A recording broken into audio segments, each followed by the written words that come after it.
ថ្ងៃនេះពូសុងគាត់នៅផ្ទះធ្វើសំណង់និយាយទៅពូសុងក៏រស់សនុកមិនឃើញទេមកទឹកធ្វើការ6ថ្ងៃហើយពីច័ន្ទដល់សៅរ៍តែពេលថ្ងៃអាទិត្យហ៊ាននឹងចែគាត់បបួលទៅដើរលេងអញ្ចឹងណាអត់សូវមានពេលធ្វើតែពេលហ៊ាននឹងចែគាត់រវល់ដែរគឺយើងអត់បានទៅណាទេតែពេលអត់បានទៅណាអញ្ចឹងទៅពូសុងគាត់ចាប់ផ្ដើមវគ្គធ្វើសំណង់គាត់ទៀតណាជំរាបសួរពុកម៉ែបងប្អូនកូនក្មួយមកជួបជាមួយនឹងចែទៀតហើយថ្ងៃហ្នឹងមកថតពូសុងធ្វើសំណង់វិញម្ដងហាអាទូតែអីវ៉ាន់ខាងក្រោយពីរនេះគឺពូសុងគាត់រៀបគាត់តម្លើងខ្លួនឯងទាំងអស់និយាយទៅការងារធ្វើសំណង់នេះហាបើសិនជាយើងមិនចេះទេគឺជួគេថ្លៃណាស់មិនថារៀបឥដ្ឋរៀបសេតឬមួយក៏វាយអញ្ចាំងអីអស់នេះទេនេះអញ្ចាំងអស់នេះសិតតែពូសុងធ្វើទាំងអស់និយាយរួមមកពូសុងគាត់ចេះធ្វើច្រើនខាងអាគ្រឿងផ្ទះអស់ហ្នឹងអញ្ចឹងណាអញ្ចឹងទៅយើងក៏ធូរសហួយបានច្រើនមែនទែនបើសិនជាជួគេវិញអើយមិនដឹងថាយ៉ាងណាយ៉ាងណីទេ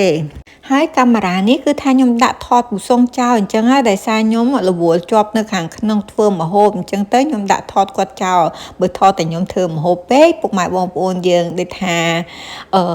សាំអីអញ្ចឹងណាថតសកម្មភាពផ្សេងជូនពុកម៉ែបងប្អូនកូនក្មួយយើងមើលខ្លះដោយសារសកម្មភាពសាមញ្ញប្រចាំផ្ទះគឺមានច្រើនមែនទែនអញ្ចឹងទៅខ្ញុំដាក់កាមេរ៉ាចោលថតគាត់ប៉ុន្តែទៅពេលមកបញ្ចូលសំឡេងមិននឹកស្មានថាប្តីខ្ញុំកូស៊ីម៉ុងនេះគឺថាម៉ាស់អត់ពាក់ហ្មងមើលហុយឡើងទលំអត់ដឹងគាត់គិតតែម៉េចហើយម៉ាស់ឡើងពេញផ្ទះនិយាយទៅមិនមែនថានៅក្នុងផ្ទះអត់ម៉ាស់ទេប៉ុន្តែអត់យល់ហ្មងហើយអញ្ចឹងអីมันខូចសុខភាពងាប់ហើយមើលឡើងហុយតលោមានតែដឹងណាតែពេលយកវីដេអូមកបញ្ជូនប្តីឲ្យប្តីយ៉ាងនេះលោកហើយឥឡូវពូសុងគាត់ទៅបានឌីងហើយទៅទិញស៊ីម៉ងអញ្ចឹងណាប្រួខ្ញុំទៅដែរប៉ុន្តែខ្ញុំអត់ទៅខ្ញុំសុកចិត្តនៅផ្ទះបញ្ចូលសំឡេងវិញហើយពូសុងតែមកវិញដឹងតែត្រូវហើយលាយស៊ីម៉ងអត់ព្រមពាក់ម៉ាស់អត់ដឹងខូចសុខភាពអីទេប្តីឲ្យប្តីនិយាយហើយនិយាយទៀតពូសុងនិយាយទៅខ្វះរហូតការនៅខាងក្រោយផ្ទះហ្នឹងតដីតទេអត់មានរោងអត់មានអីស្មៅដុះពេញហ្នឹងគាត់ថាអូនអើយចាក់សាបទៅអញ្ចឹងណាបងខ្ជិលកាត់ស្មៅហើយអញ្ចឹងយើងចាក់សាបខ្លួនឯងមិនបានទេណាយើងក៏ទៅហៅជាងឲ្យមកចាក់សាបដល់ពេលបានចាក់សាបហើយស្រាប់តែពូសុងគាត់ខ្វះទៀតហើយគាត់ថាចាក់សាបអញ្ចឹង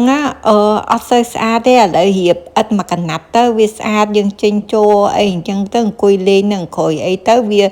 ស្អាតបានអញ្ចឹងណាហើយគាត់ក៏ទៅទិញឥដ្ឋមករៀបហើយឥដ្ឋរៀបហ្នឹងគឺអត់បានជួគេអីទេគ្រាន់តែយើងអស់លុយទិញឥដ្ឋទិញអីវ៉ាន់ធ្វើតែប៉ុណ្្នឹងឯងព្រោះឥដ្ឋគឺគាត់ចេះរៀបខ្លួនឯងអញ្ចឹងណាដោយពុកម៉ែបងប្អូនកូនក្មួយឃើញស្រាប់ហើយគឺគាត់រៀបឥដ្ឋខ្លួនគាត់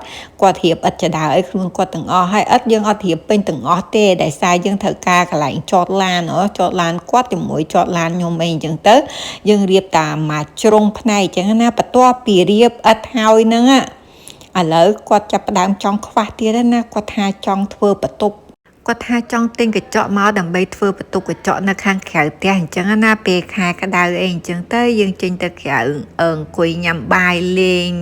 អញ្ចឹងណាដល់ពេលខែល្ងាអីយើងចេញទៅក្រៅក៏អត់ខ្លាចត្រជាក់ដែរដោយសារយើងខាំងវាចិត្តហើយនោះ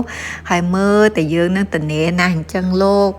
មកទឹកធ្វើការ5 6ថ្ងៃតនេតែមួយថ្ងៃទេមួយថ្ងៃហ្នឹងជួនកាលដើរហាច់និយាយទៅមិនមែនជួនកាល